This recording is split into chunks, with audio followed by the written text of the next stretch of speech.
share here for you guys. You can see this all right? Yep. Yep. Sweet. So I really break it up into the main sections here, opening and qualification, I'm sorry. This is like 1 to 2 minutes.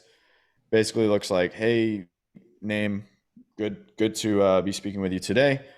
First thing I always ask is hard stop. Hey, just so I am aware, do you have anything, or like, are you still good for the full 30 minutes? Are you still good for the full 45 minutes? The worst thing ever is getting to the end of the call, or getting to the end of your allotted time, but you didn't manage it right, and now they have to go, and like you just lose the deal, right? Mm-hmm. So, hey, are you still good for the full 30?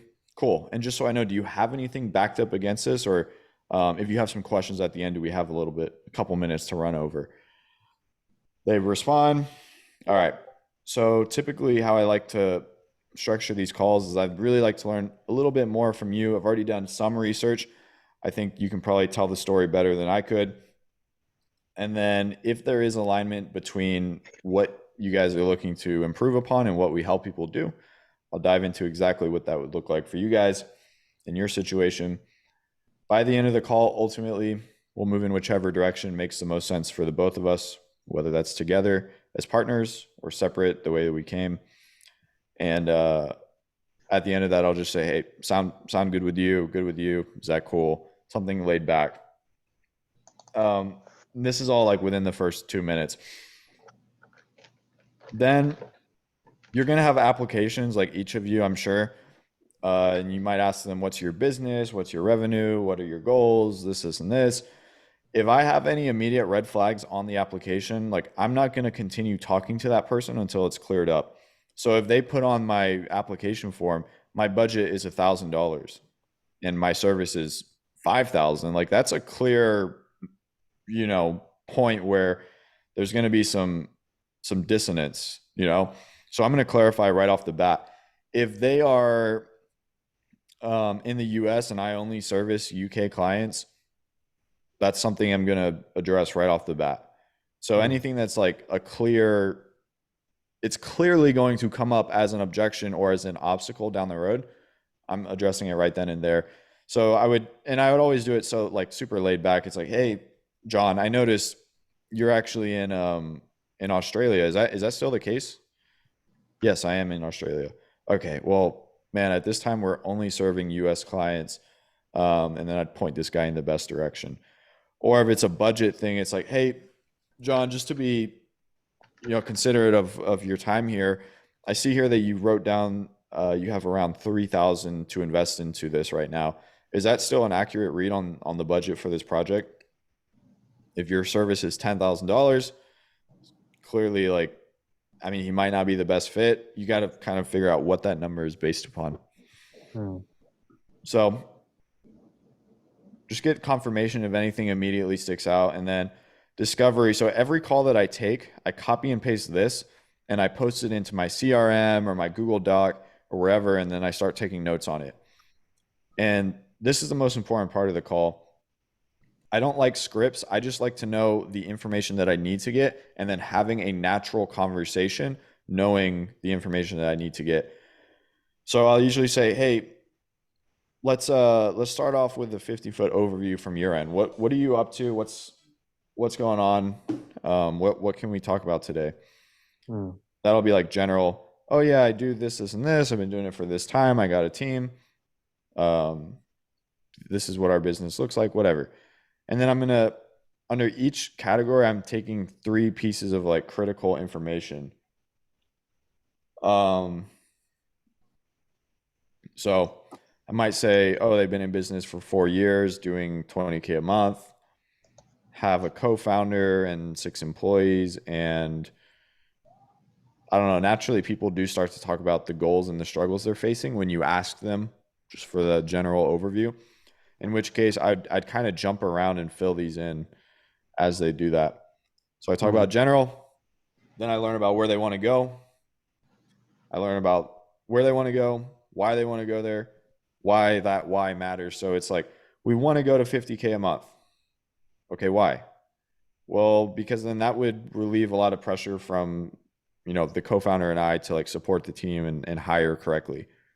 Okay, why? Well, currently we don't have the systems in place to hire, and our employee retention is super low, and we just think that increasing the revenue would help us sustainably grow further. So the goal is, from 50K a month now to, we want to increase employee retention and offer a more lucrative opportunity. Cool. Then you get down to the struggles. I do the same thing. If anything, I go a little bit deeper on the struggles or the pain points. So it's like employee retention is low. Okay. Why does that matter? Well, shoot, I mean, without employees, we're not going to be able to build the agency. We're not going to be able to scale like we want to. We're not going to be able to bring on the clients we want to. Okay, well, why does that matter? Well, we both left our corporate jobs 4 years ago where we were making high earning, we were earning a lot, and now we've taken a massive pay cut, and for 4 years that we really haven't seen the return we want, and we're kind of considering like hanging it up and going back to the corporate life. So from poor employee retention to considering going back to the corporate life because 4 years has gone by and nothing's really happening. Then I learn about the experience. So what have they tried before? Who have they worked with? What did they like? What didn't they like? Experience is where you're going to be able to pre-handle a lot of objections, because they're going to tell you, hey, we worked with this person, but ultimately it didn't work for X reason. We didn't have the budget. Oh, okay. Like, you didn't have the budget then. Like, I'm assuming you've kind of created the budget for this now. Or we worked with them and the communication was just so poor. Like, we'd message them and they wouldn't get back for like 3 days. Oh, so a big thing for you is communication. So in this experience part, one, I'm pre-handling objections. Two, I'm figuring out how I'm going to pitch this to them, because every pitch that you make should be different depending on who you speak to some extent. There will be similarities at some points in the pitch, but your pitch needs to be directed based on what they tell you in the discovery. So experience, I'm figuring out what they did, why it didn't work, figuring out how I'm going to craft my pitch, pre-handling objections, and also crossing out the alternatives. So this is the point where it's like, oh yeah, we've thought about going in this route, but we thought we'd just book a call with you. You kind of want to point them in the direction as to why working with you is the best versus whatever option, what other option they mentioned, assuming it is for them. So that's a discovery. Like, sure, could I write out a script? Yeah, but the best like salespeople, they don't, like, they just know where they need to be and then they can fill in the gaps. And I think if you adhere too close to a script and you don't have it, what happens? Like, you're stumbling, you're not getting the end result, and then you get super nervous and all that stuff. So like, I always copy and paste this in front of me. Now, this second part, the qualifying, there's 3 main objections that before you pitching, you can pre-handle, which is finance, partner, and timing.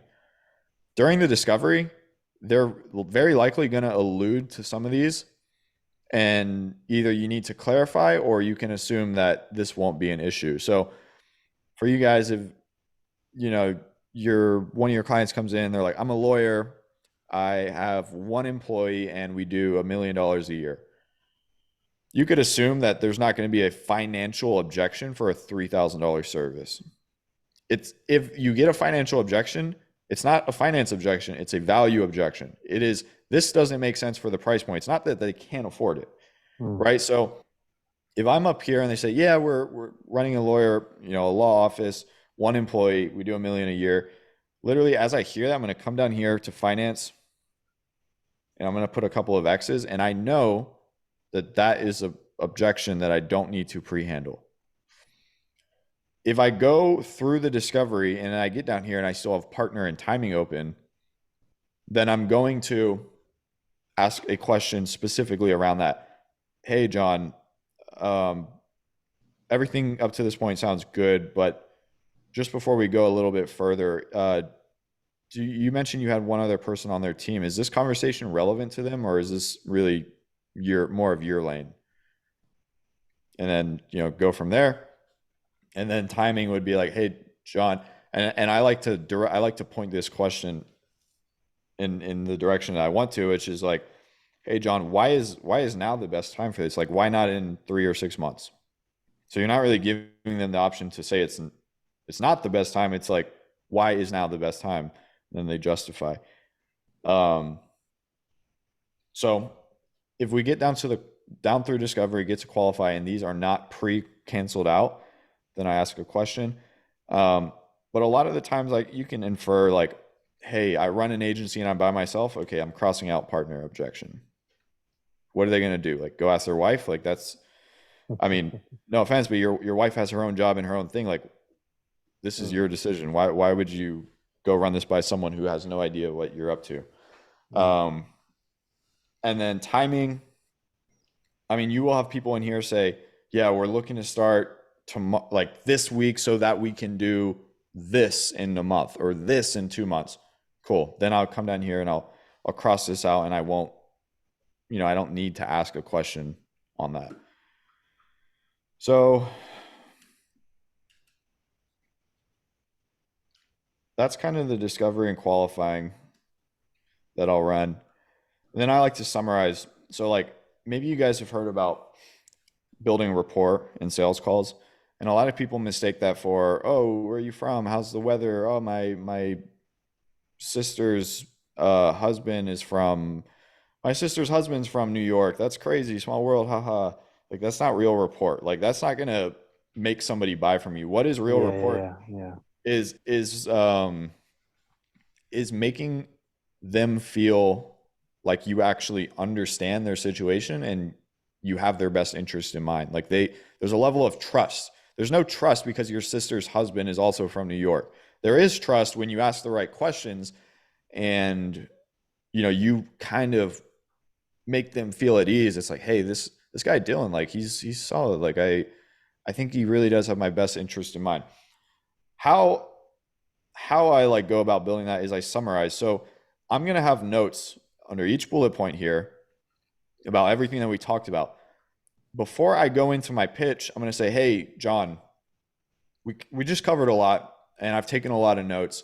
If you don't mind, I'd like to summarize things. And if you would change or add on to anything here, either cut me off or let me know at the end, but I just want to make sure we're on the same page.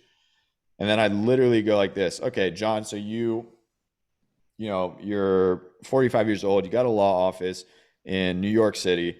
You've got one employee. You're doing about about $1 million a year, and relatively lean practice. Right now, your main priority is making up a service here. Get more leads. Okay, main priority is to get more leads, so that you can afford to, have more cash flow to hire better, keep employee retention high, which kind of leads into the problem here is the employee retention, right? The real problem is, well, you guys, left the corporate grind, 4 years ago, haven't really seen too much traction. And now you're considering going back to, the corporate lifestyle, and not running your own law practice. And because, you can't hold on to clients, you can't get the cash flow. It's just like a cycle, right? Like, you're kind of stuck in it. You've worked with, some contractors before to try to do this for you. The communication was poor. They were a little bit out of your budget. And for those reasons, you ultimately didn't continue. And now you're at the point where you're, seeking outside help so that, we don't have to see what happens when all of our employees quit. Something like that. So like, I just completely made up the scenario based on some of the other stuff that I said. But when you summarize like that, and then you get confirmation, hey, is that accurate? Not only are you making sure that your information is right, but you're having them mentally buy into everything you just said. Yeah, I am having a problem with this. Yes, I am struggling with this. Yes, we are about to go out of business. So then later in the call, when they say, they have an objection, it's like, wait, but you told me this was true. The same with the qualifying up here. At this point in time, these are the only objections that we can really get right now. And we've pre-handled them. Finance, dude, you're a lawyer. If you get a financial objection, I mean, you just need to read the room and know that it's not a financial objection. It's a value objection, or it might be a logistics objection where it's like, hey, cash flow's tight. We need to structure this. And, that's a whole nother conversation. Partner objection, it's like, dude, John, no offense, but you have one employee, like, who isn't even really a senior level position. Like,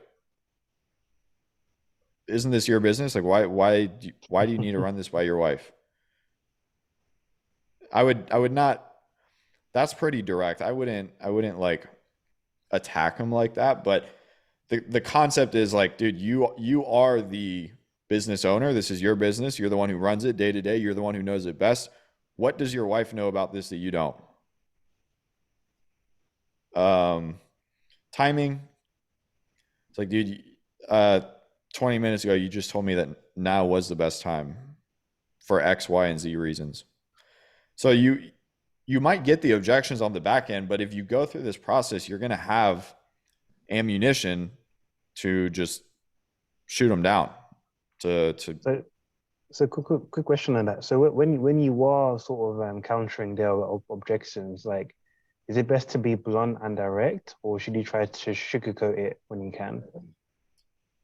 That depends on your selling style, like what works for you and who you're talking to and what kind of position you're in, because a lot of the calls that I take for my services are off a personal brand. Not, I would say some of the calls. And so when somebody books in an inbound call with me based off of my personal brand, there's just like some level of authority there. I like to be blunt and direct. I don't like to waste people's time.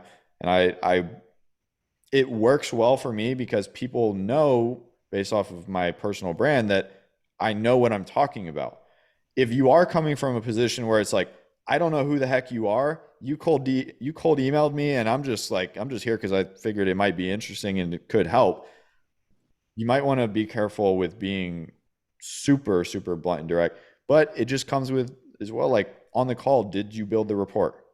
Do they trust you enough for you to be blunt and direct? And does the person you are selling to, does their buying style, does it, take well to you being blunt and direct? So that's the thing with sales, man. Like, the answer to every question sales related is it depends. And that's why sales is fundamentally, it's a very difficult thing to teach because it's easy to teach like how to read a script and how to write a script, but like how to think and like be able to assess the situation and the options very, very quickly. I mean, some people just naturally have that, and others like it. You have to really practice. Like all of this stuff that I'm going over, like I am not a natural salesperson. I was an introvert. I was the guy who didn't like talking to people. And I can't say now that I just love sales. It's just something that I've been able to get pretty decent at, and then sales, pays the bills. So it's not a bad option. So yeah, I think the biggest thing about sales is just being able to read the room and being able to adapt and think quickly, and create relevance. So long story short, being blunt works. Sugarcoating it works. There's a time and a place for both. And you just have to be able to identify that. Yeah, cool. Thanks. So we get through that summary, sum it up. Every single time I do this, and I'll probably talk for a minute or two, just details. This is what you told me. Is this true? And almost every time after, they're like, man, you took good notes. Or, wow, that's really accurate. And they're impressed. And they're like, wow, this guy's actually listening. He actually cares. And then that just builds your rapport going into the pitch. So once I get confirmation, and that's important, you need to get confirmation on this. And that's why I say, if you want to change or add anything, feel free. because once you confirm to this, I'm holding you to it. So then we transition into the pitch, which is a part that a lot of people mess up. Mm. Your pitch should be less than 5 minutes. Maybe you've heard, each of you, maybe you've heard before, sell the vacation, not the plane ticket. It's true. But people need to know who they're flying with. So you need to let them know this is what you get, but you need to really focus on why that matters. So I always like to break up anything, whether it's a service or a coaching program, into 3 sections. Why 3? I don't know. People tend to remember it better. You can do 2 sections. You can do 4. 4 is you start to get to a point where you give them too much, and now their mind is not thinking about, should I work with this person? It's, how does all this work? And that's not where you want to take somebody on a sales call. So Yeah. I like 3. And the way that I would pitch this is very simple, less than 5 minutes. You would have a service name or a coaching program name. And then I would say, yeah, John, our program is the Growth Partner Incubator, and it's really just consists of 3 simple parts. Part 1 is the education. I pause, and when I pitch, the delivery it's slow, it's very intentional, and I'm going to, you guys are familiar with those older infomercial TV shows where they say the phone number like 20 times, and then by the end of it, like, you actually probably remember the phone number, like, or at least most of it. If you guys are familiar with that, or any like older social media ads, they'll say the name of it so many times. That's kind of what I try to do here, so that at the end of the call, there's no confusion in their mind as to, oh wait, what do I get here again? Because then they're not going to want to buy. And then they ask for clarification, and then you're having to sell it, which is not what you want to do.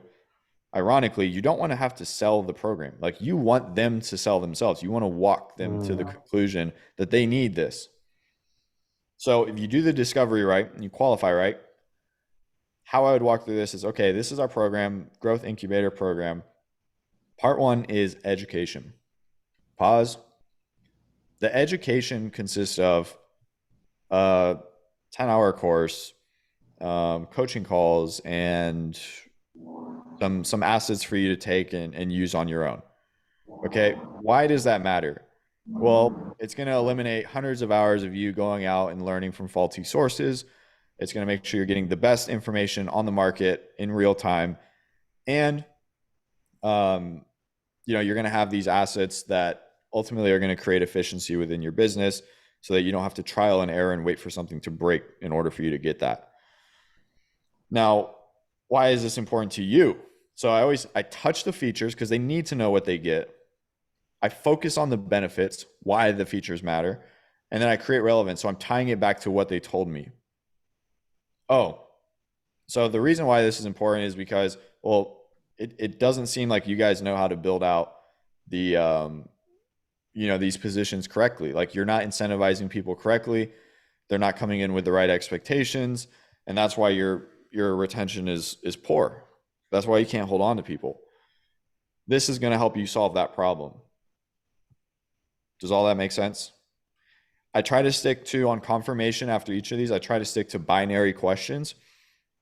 We didn't talk about this, but the intro, the opener part of the call, you need to be driving it. It should be really one-sided. Besides the quick confirmation on their end, the discovery is where you want to speak as little as you can and have them speak as much as you can. Then you get down to the pitch, and then it becomes kind of one-sided again. Not like this person's not allowed to talk, but it's like you're driving the sales call in the direction you want it to go. If you let somebody, like, let's say you walk through part 1 and then you do a confirmation here, you will get people on sales calls who do not shut up. You ask them one question and they talk for 5 minutes. If you let them do that here, well, 1, you're going to run out of time, but 2, like, you're like indirectly signaling that like you are not the expert, you are not the authority, because they're kind of just going in here. A lot Yeah. of times they're saying like, oh yeah, I tried this and I already have this and this and this and this. It's like, oh, well, why are you here? So you want to be careful and ask like binary questions, yes or no questions. Does this make sense? Do you see how this is going to help you solve X problem? Okay. And I would say, all right, that's part one, the education. Part two is the live calls. And you do the same thing. We're going to have 3 live calls a week. This is going to help you get in touch with industry experts so that you don't, you know, have to go and pay like market price for consultations. Why this matters is because, I mean, you guys are in a pretty unique industry, and you're going to save yourself a lot of money. Well, one, investing into consultation calls, but two, from your employees churning. And honestly, this is probably going to add like 5 figures or like 6 figures to your bottom line at the end of the year, just by being able to have access to these coaches. Does that make sense? Okay, that was part two, the live calls. So you guys get the point here. Be articulate, be confident. You have to be very confident right here, and you have to take control. And you do need to make sure that they are paying attention, because if you just go through this and then at the end you say, "Does all that sound good?" They may have had questions. You probably just spoke for 5 minutes straight, and they're like, "Holy cow, that was a lot of information." Mm. That's not what you want. And actually, you will begin to lose people. Like if your pitch goes on like past 3 or 4 minutes and you're not like going back and forth with them, they're gonna tune out. Hmm. They will, 100%. And then they're gonna say, okay, what does it cost? Like they're gonna try to push you through it. And we're like, yeah. I mean, it sounds good. What does it cost? That's not what you want. So you need to keep them engaged. Now, after your pitch, 5 minutes max. If it's real technical and you need to like get a little bit more info for them, 5-10 minutes. Most cases, 5 minutes is enough. You tie down, which is basically making sure that there's no other issues. Now that they know what you do, there's 2 objections that are now possibilities. There's a concept objection, which is like, I don't think this is for me. I don't think this is going to help my business. And then there's a self-doubt objection, which is, I don't think I can do this. Like I don't think I am smart enough to do this, which is it's a difficult one to get over. So the point of the tie downs is to really just confirm that this makes sense. They see how it's helpful. Um, they see this getting them past the problems that they're facing. And then this last question, I always ask this one, and this is canceling out the self-doubt objection. Is there any reason right now as to why you don't see this working for you or your business? I always ask that question. These are kind of interchange. Does this all make sense? Does it sound like what you're looking for? Which parts are most helpful? Do you see this getting you past X and Y problems? How so? How so? Or when somebody responds here saying, why is that? Is good, because then they start selling it to themselves, right? They're walking to their own conclusion. I'm not here saying like forcing the ideas, on them and saying, oh wait, but do you see how this is helpful? Like, because this is going to do this and this and this. Sure, I make the connection up here in the pitch, but at this point, I'm having them kind of affirm what they heard, have them sell it. Now, if you guys have guarantees, there's really 2 places where most people are going to put a guarantee. One, it's at the end of their pitch, which is right here. Or two, they're going to keep it in their back pocket to use it to try and handle objections, which is not the place you need to be doing that. Because what happens if you're using your guarantee to handle objections? Like you're selling from a defensive position, which is not where you want to be. It's not good. Then you are selling the program which is not where you want to be. Mhm. So the only nuance to sticking your guarantee here before you even attempt to close is you do not want them to buy your service because of the guarantee. Because then they're gonna go in skeptical. They're gonna go in Mhm. thinking of a worst case scenario versus a best case scenario. So the point of the pitch and then the tie downs is I want to make sure they are 100% in based on what we do, not a guarantee.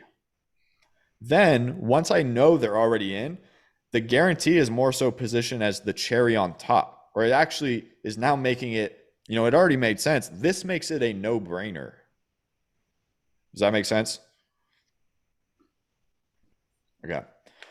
So when you deliver the guarantee, it needs to be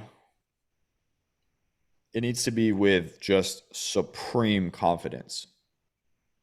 And you need to speak slow and you need to let it weigh. If you need to stick some silence in there, let there be silence. Because a guarantee at this point, if you've done everything right up until this point, this is where the person starts to think like, okay, where do I pay? Which is where we want them to be. So an example of how I would pitch the guarantee. Okay, John, we talked about all this. We do have a guarantee. It's kind of the cherry on top. If we are not able to help you retain employees, I don't even know like how we would structure this for this like scenario I made up. If we are able to help you increase employee retention by 30%, amazing. But if for some reason we cannot do that for you in 90 days, there's two options. Either one, we'll work with you for free until we get you there, or two, we'll give you a 100% refund on your entire investment. Pause. Silence. Question on the guarantee. Is it possible to tailor your guarantee to each client or each sales call, depending on the problems they're having that they would have mentioned above? Or is it best to have the same guarantee across every client, every sales call, every offer, Yeah. essentially? So in that case, like I would try to do like instead of, oh, we're going to save you $10,000 or we're going to save you 50, I would try to do a percentage. So that way it's like relative to where they are. But I Right. would be careful testing too many guarantees because like you need to make sure that your guarantee is like you can deliver, right? Mm. Because if you're testing around too many guarantees and then you're not able to deliver, like you're going to find yourself in a bad spot. So I would try to make Okay. it as uniform as you can between the So client. I was having a similar discussion with Bernardo as well, because the service I do, even though in the long run it can lead to increased revenue, it's not directly linked, if you know what I mean. Like you're analyzing data, and the insights from that data would help you get the revenue. It's not like we're doing a marketing campaign for you, which will directly bring in revenue. So the guarantee is a bit less clear cut to to to to offer, if you know what I mean. And the thing is, there could be many benefits or many value that comes out of us helping you with your data strategy, right? So Yeah. that's what I was asking, like based on the problems, the unique problems that the client may be having, we can base our guarantee around that problem rather than having a Yeah. blanket guarantee, if you know what I mean. Yeah. And you could Um, have a few different guarantees that you just always go to. It's like, oh, if their problem is all the time they're wasting as a result of not doing this, then I know to pitch the guarantee where I say, if we don't reduce your weekly workload by 10 hours. So mm, I would preset that and like, have those ready to go. But I okay. would definitely Yeah. try to standardize it as much as you can. Yeah. Okay. Cool. Yeah. Makes sense. So I drop the guarantee, I let it sit. You can drop the guarantee and then you can say, oh, do you see how that's going to be so helpful? Because of this, and this, and if you don't do this, and then we're going to do it. Like you're saying too much, it's losing weight. It's losing its power if you're having to justify on the back of it.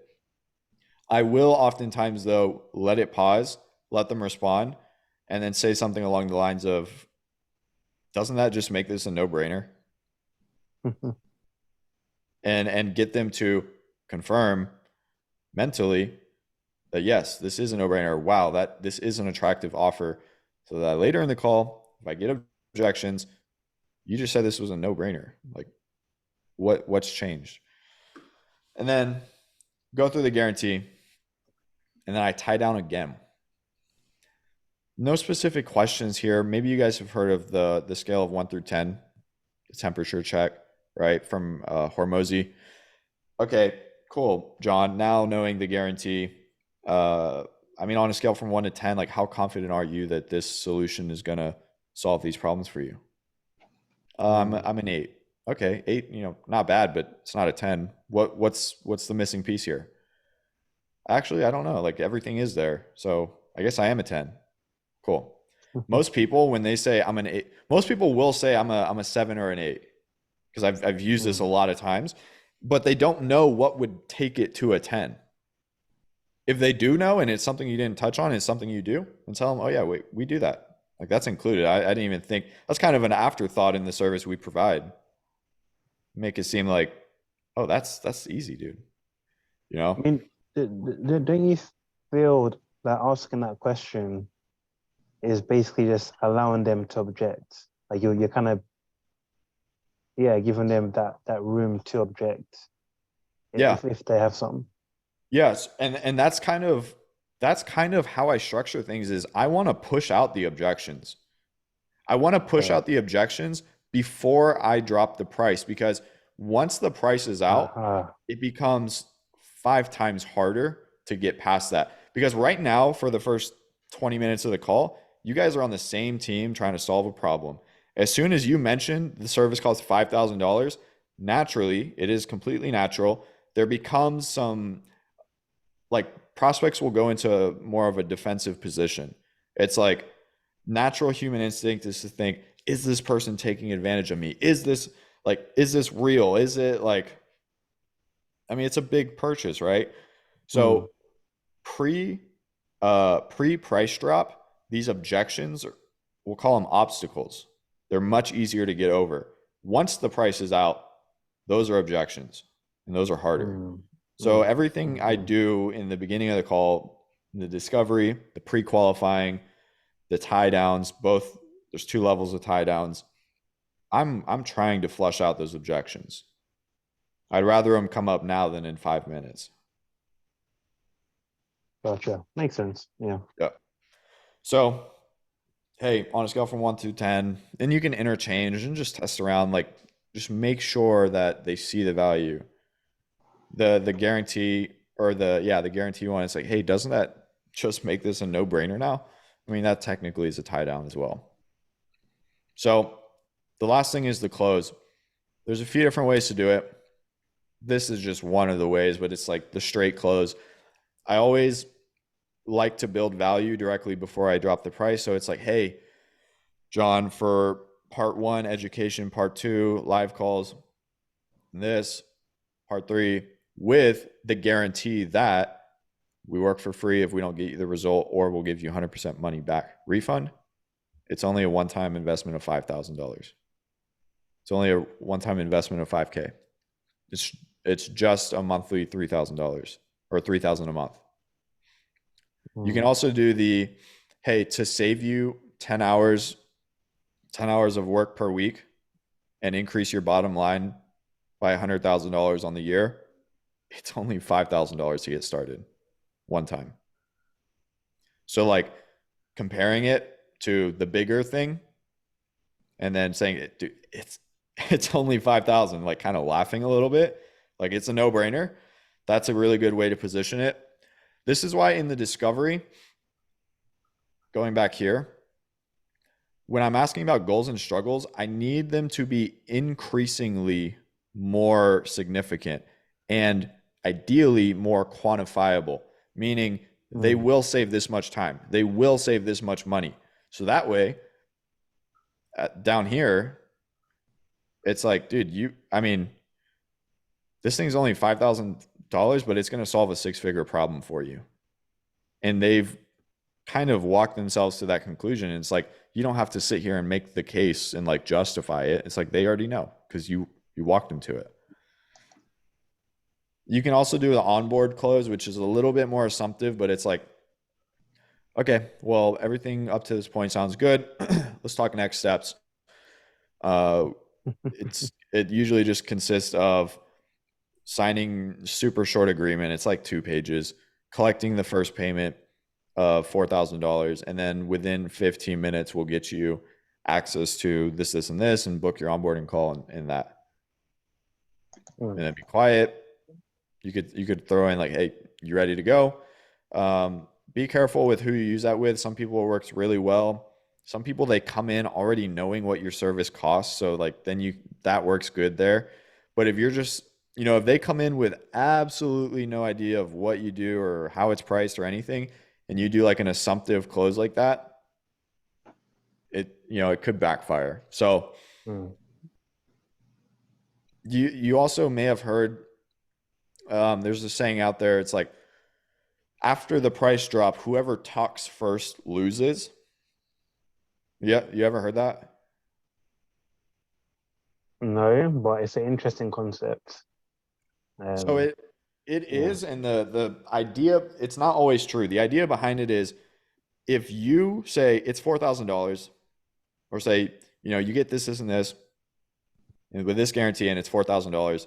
And the reason why it's so good is because of this, and this, and this. It's like you're softening the value because you're like, yeah, they're like, why is he like trying to, why is he yeah, telling me all this again? Like, yeah, so yeah, their yeah, their yeah, yeah. perception of the value goes lower versus if you say, yeah, I mean, for this, and this guarantee, it's only $4,000. If you just like shut up, Yeah, it's really good. yeah. Um, with the more assumptive like onboarding one, it's like, hey, we'll take care of the 2 page agreement, we'll collect the payment, and then the next steps is just getting you onto your onboarding call.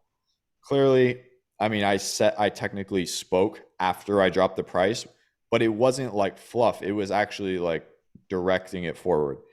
Mhm. So you just need to be careful, just like the pitch and just like the guarantee. You need to be slow and methodical and be powerful and confident and competent. Mm. And I mean, you guys heard like cool, calm, and collected. That's what you need to be. And really, no matter how bad you need the sale or you want the sale, they shouldn't be able to tell. They should be under the impression that your life and your income and your business is just fine without them. And whether it is or it isn't, if you can do your best to exude that energy, it's Mhm. really going to help. Objections is a whole nother thing in itself. There's a Google Doc here. I think it's like 6 pages that I wrote up handling each of those 5 objections because we can pre-qualify all day long, but people are going to give objections. It's natural. This is how to handle them if you did not pre-qualify correctly. If you did, then just say, hey, you said this earlier. What changed? Hey, you said now was the best time. You said you didn't have a co-founder. You said you were the decision maker. You just told me this. I mean, what happened? Otherwise, if you didn't pre-qualify, you can hop in here and there's objection handles in there. But the goal in my mind for a sales call is, I mean, you need to be genuine. You need to make them feel like they're understood. You need to customize the experience. And I'm always trying to pre-handle objections. You notice within the first 5 minutes in that intro, if there's any red flags on that application, I'm bringing it up because I'm not going to talk to this person for 45 minutes if I know that there's an objection. I'm handling it right then and there. So, and by pre-handling objections, you also get a lot of really good information about where they are and what they need. So, that it's kind of a crash course on how I'd structure a one call close. Now, if you're doing a two call close, which I assume at some point you guys probably will because you're selling to businesses, what I would do is I would run through this part. Actually, I'm gonna, I mean, I know. I was gonna ask, should we always try to close in one call? Like, is that like the best practice? um, it depends. Again, like what is the industry used to? What is the general like chain of command? Is there levels to their business? Is it a one person business? Um, is your Mm, service like a really big investment for them? In most cases, B2B, you're gonna have to go two call close. But if you are selling to lower level, then you can oftentimes one call close. mm, So this is okay. what we just went over, the flow, that intro, the discovery, qualification, pitch, confirmation, close, objections. Now, when you move to a two call close, it's the same thing except there's a little bit of overlap. Intro, discovery, qualification, set like kind of setting the agenda again, but for the second call and then just booking. And then on the second call with the decision maker or whoever, intro again, same thing, set the agenda. Instead of a discovery, you're going to go to your notes and you're going to drop that summary that we made. And it's like, That you hey, got in the first call. Yeah. yeah, this, and this. I took these notes. Is this accurate? Would you change anything or add anything? Cool. Get them to confirm on that. Then you go into your pitch. You do the confirmation, just like the tie downs, just like in call one, close and objection. So the overlap is really in the discovery and the intro and just kind of recapping call one. So on